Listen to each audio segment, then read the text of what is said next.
عندنا مضاعفات العدد 2 أو 3 أو 5 أو قابلية القسمة على 2 أو 3 أو 5.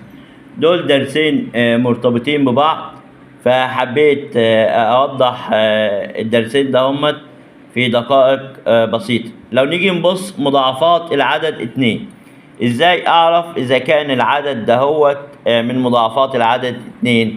ببص كده للأحاد. إذا كان أحاد العدد في أحد الأرقام 0 أو 2 أو 6 أو 8، فإن العدد يقبل القسمة على 2 ويكون هذا العدد من مضاعفات العدد 2.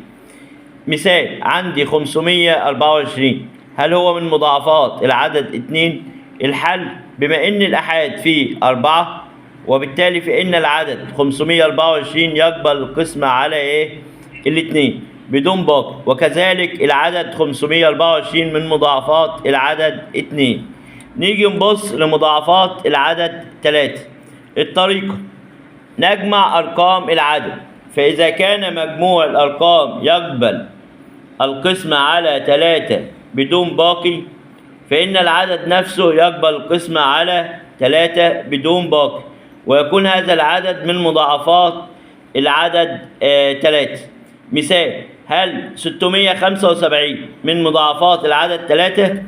بنجمع أرقام العدد، بنقول 5 زائد 7 زائد 6 بيساوي 18، فإن ال 18 دي بتقبل القسمة على 3 بدون باقي، وبالتالي 18 على 3 هيساوي 6، وبالتالي فإن العدد 675 يقبل القسمة على 3 بدون باقي، ويكون 675 من مضاعفات العدد 3. طيب مضاعفات العدد 5.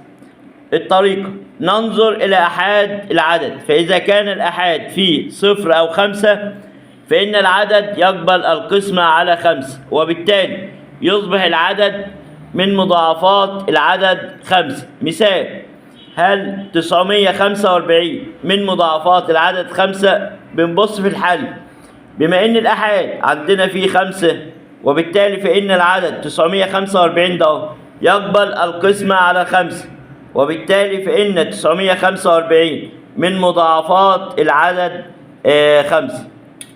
إذا أعجبك الفيديو اعمل اشتراك في القناة مجانا. مع خالص تحياتي الأستاذ حمدي الجمل.